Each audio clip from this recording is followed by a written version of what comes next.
consent is co-creating an agreement around how to create joy. It is not giving or taking, but it's creating.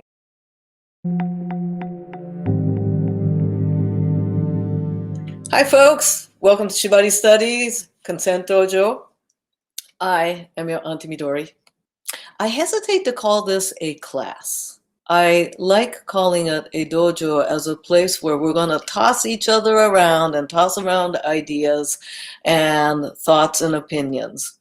We can all try to teach consent, but it really is an ongoing discussion in ourselves, with our partners, with the people around us, and in the society that we live in. Unfortunately, discussion around consent is, and the genuine concern around consent is a relatively modern phenomenon. But so often, the way that humans and power and society happens, consent or mutual agreement of what it is to happen has been rare. So as a species, we are in so many ways sophisticated and yet so many ways in development. So if you find yourself baffled around or internally conflicted or feeling like you don't have enough information or have made mistakes around consent, let's be kind to ourselves, because this is actually a cultural bleeding edge. It is a new way in which we're thinking about human interaction. I know here we are in Shibari Study, and you're thinking that we're going to be talking about how to have consent in play, but we can't really talk about how do we have consent in our kinky play unless we're thinking about how are we engaging with mutuality, agency and boundary in our everyday life as well as societal assumption. I'll hear people saying, well, what's so hard about consent? You just have to agree on a thing going forward. If only it were that easy. All right. So last time I gave the homework of observe over the course of a day how many opportunities for consent creating and opportunities for advocating yourself exist. Consent creating. I like to think around words and language, and for those of you who are familiar with me and like my office hours over at Patreon, you know that I go into the nitty-gritty of language, but I think that's relevant. We talk about giving consent. That makes it almost seem like there is a thing that I have that I will give you, right? And I think that's a wrong way of thinking about it, or at least not a helpful way of thinking about it. Consent, or so I'm told, has roots in romantic languages of sensing or feeling together. So I've been told. Together to feel, right? So if I have a consent and I could either give it or withhold it, that's really transactional. And the other person, it might be that you have this consent, this is your consent, and that for me, either I need to persuade it out of you or I need to take consent, right? So let's think about it. Taking and giving consent. So what if we created consent together instead of taking and giving? If we don't talk about taking and giving, there's never a diminishment. There's never a diminishment. So there is always a full capacity that I possess and that you possess in creating limitations and agreement, always full capacity. There's a lot that we can do in laying our foundations around consent by noticing how many opportunities for consent creation happens in ordinary life and what is my habit around engaging in actively participating in consent opportunities that involve me and advocating for myself. Mm. Let's translate that for a dating and bondage situation. How do you gauge your own interests, limits, and boundaries? It's a huge one, right? Okay. Here's a little advice. I know it's exciting, but don't do everything on the first scene. Seriously, give yourself an opportunity to do a few things well and give yourself space to reflect upon it. Here's a hard and difficult advice. Oftentimes, we don't know our limits and boundaries until we come up against them. And coming up against them and learning it can be painful. I wish there was a way that that was not the truth, but it is. And I wish there was a way that a tool I could give you that would avoid those. There are ways that we can minimize it, but 100% avoiding, we can't. So my advice is start with simple scenes. If anything feels like a maybe, think twice about it, maybe 3, 4 times. Okay. There are people who come up against their personal walls of experience, smash into it at full strength, slide off of whatever it is boundary that they just came up against, and then stand up, brush themselves off, and go on their merry way. Few. And then there are people who, coming up against something upsetting or a newly discovered boundary, find it really difficult to go on with things. Neither good nor bad. This is just characteristic. And understand, and this is like an obvious spectrum, right? And it'll vary by life circumstances. But what type are you? Are you a slam up against the wall, brush up and carry on? Or are you somebody who is profoundly impacted by coming up against boundaries and limits? The reason I'm bringing that up is depending on, like, if you were my one-on-one student, okay, depending on where you are in dealing with unexpected disasters, I would advise you differently. So for the people who are like slam up against the wall and figure it out, yeah, go make mistakes. Try a lot of things. But if you are sensitive with deep resonance, take small steps and understand yourself. For those of you who know my negotiation style, here's another way to approach talking about consent.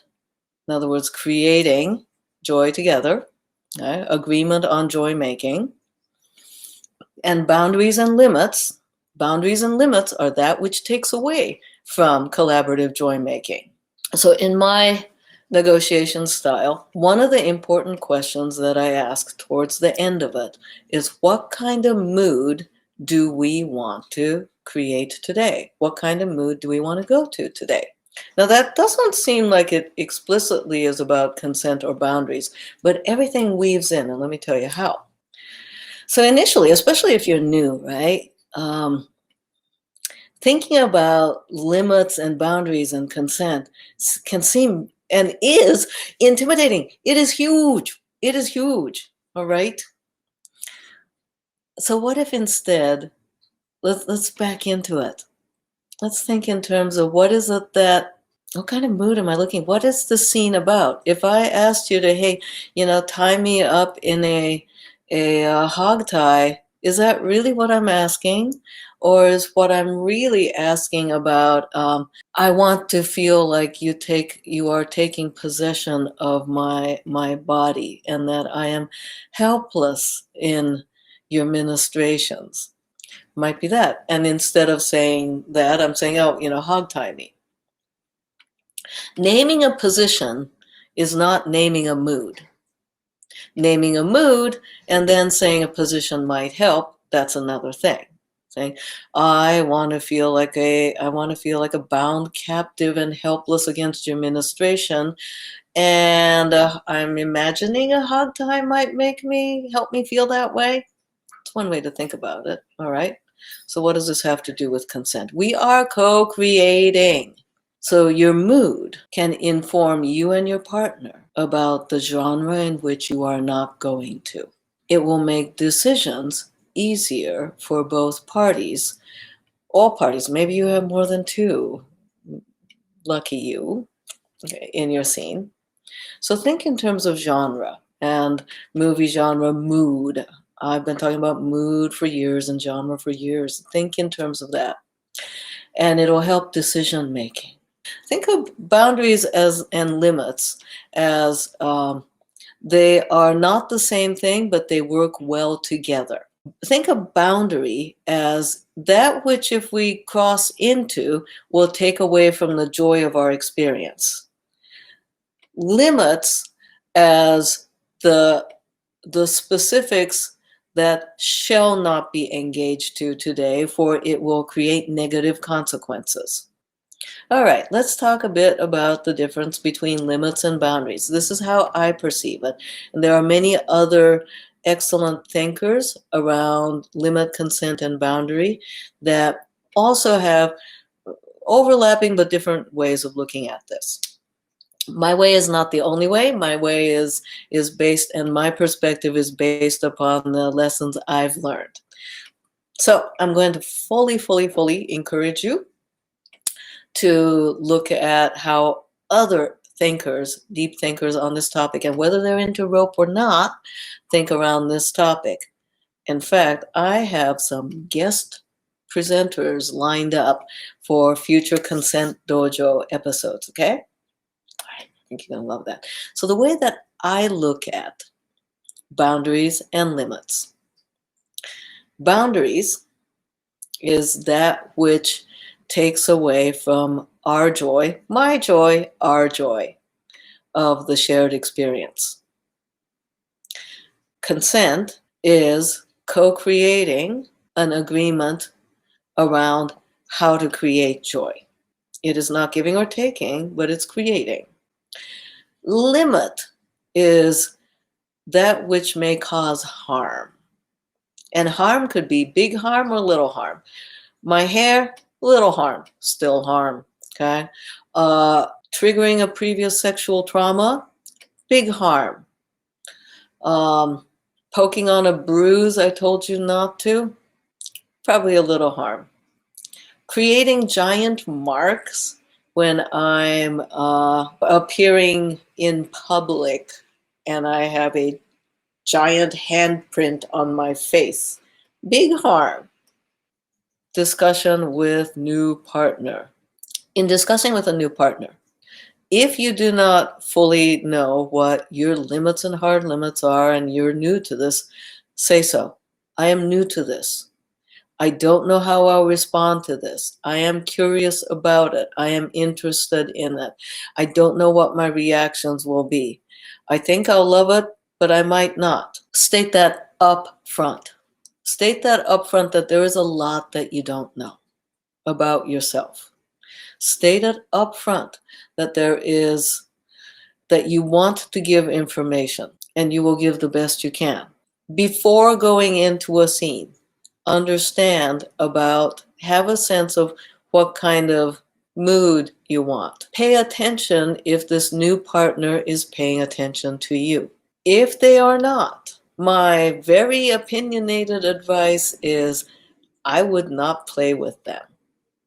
If they are not paying attention to and actually comprehending what you are saying, this is harsh, but a deeply felt advice. Just because a person may be awesomely skilled at tying human beings up does not correlate with a person being awesome about communicating, connecting, and giving a damn about another person. It is easy to confuse technical proficiency with human excellence. It is also easy to hide the lack of human excellence behind technical proficiency.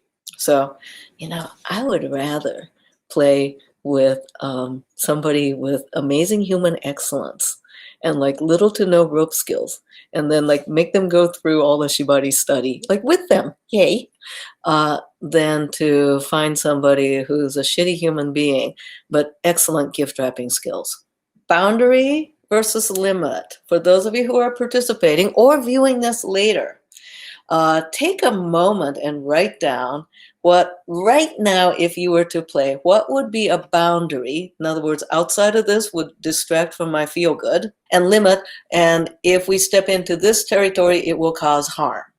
So, and keep in mind, that is for today, because tomorrow will be a different day and you will have different boundaries and different limits. Also, I would share with you to tell the other person, what do you look like and sound like when it's good for you, and what will they see and hear when it's not good. And not good is not, I don't mean bad. It can also be meh, meh, boring, beige. Okay, boring and beige. If the other person doesn't know, here's what will happen.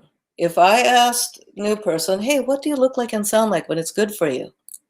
What will I see and hear when it's not good for you? And they're like, oh, no, I'll look happy. So if you don't know what your happy face is, here's what I'm going to ask. Give it the best guess possible. And here's some multiple choices you can ask. Do you think your eyes will be open or closed? This is like the eye doctor test, A or B. Open or closed? Are you making noise or not noise? Are you using words, not words? Are you moving a lot, or are you super still? Those are some good places to start with. Give some specifics. Now, what do you look like, sound like? And you can ask yourself those questions too. And if you're not sure, but you might have playmates you can ask, you can say, hey, I've been assigned this weird homework by Midori. What do I look like, sound like when I'm having a good time? What do I look like, sound like when I'm not having a good time? So if we are new, quite likely that we won't know so much. That is true. But it is worth asking the question, because we also may have other data points to gather this from and to make the best guess possible. There's another purpose for this exercise.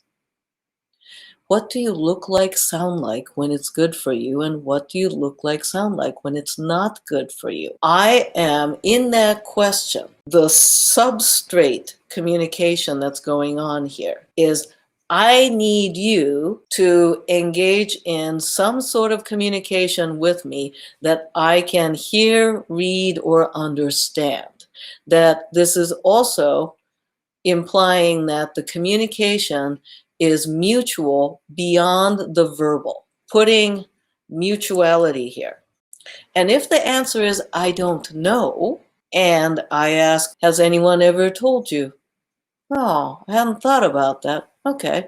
What's your best guess? Eyes open, eyes closed, sound, no sound, word, no word. Give me something.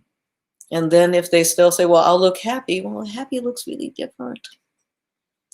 Give me something. What ends up happening is people start to take inventory of and think and feel back to their happy place and start to do a self-assessment. Now the responsibility falls on both parties. That look like, sound like good, look like, sound like not good. Guess who gets to answer that? And guess who gets to ask that? Into the chat field, please. Everybody. Casting or receiving, topping or bottoming. Now what I'll hear, other than, you'll know it when you see it, is, oh, I'll use safe word. You know what? Now this is, the look like, sound like, not good happens way before safe word. Okay? Look like, sound like, we're talking about look like, sound like, not good, including boring, which by the way is, I call beige is a safe word, red, green, yellow, beige. Mildly tolerable boredom. Why bother with that and scene? We got everyday life and adulting if we want our life in beige, okay? If I am having a not good, this is heading into my boundary, which is that which takes away from my joy. Maybe it's just mildly annoying. And if I said I'll safe word, that is as if to say that I will only let you know when potential harm is about to happen, as opposed to giving you an opportunity to change course. I have a friend of mine who, when he starts to get to a not good place, he makes a fist. Now, this isn't a safe word. This is him processing negative discomfort. And his fist happens viscerally and bodily well before he's able to form words. In order for a safe word, and safe words are important, but it's like an emergency handbrake. It's the emergency handbrake, sometimes for some people, of last resort. So that discomfort or unhappy or beige, the tells. If you're able to tell your person what your look like, sound like, not good is, and if your person is paying attention, this goes both ways, then there's an opportunity to change the course of the scene. Consent homework, again, I am sending this to you again, that I want you to pay attention to. You don't have to do anything about it unless you want to. I want you to continue to pay attention to opportunities of consent making that have come across your way, opportunities that for you to advocate for yourself. That consent is collaborative co-creation for potential joy. Okay, so we are making collaboration, not giving or taking. And think about, as you're heading into your day, what your day's boundaries and your limits are. And when you're heading into play, may be so lucky, think about your boundary and your limit for today for your scene. So, and the consent opportunities, because what we're doing with noticing our opportunities to make consent, even something simple, is we are building our consent muscle to recognize when we can make this and when other people deny it of us. Because sometimes they're denying us the opportunity to make consent because they weren't paying attention.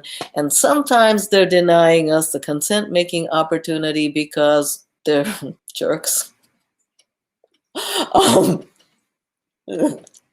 yeah, it's talking about consent, limits, boundaries. It's not a checklist of how to. It's building a skill set and learning along the way. It's not just a rote lesson. Things do need to be experienced. I got a hell yeah in the room. Thank you very much. We all suck with consent. We all miss the opportunities. We step on somebody's boundaries and limits. We all do that. And let's reflect on how we've done that. Did we do that out of assumption? Did we do that out of malice? Did we step on limits and boundaries and deny opportunities for consent making because we were lazy, because we were overly confident, because we were engaging in exploitation? Maybe we were being mean. I hope you have somebody in your life that you can talk about this in safety and confidence and get it off your chest, and to understand how to be better with it. We all fuck up. So, go and collaborate some joy, yeah?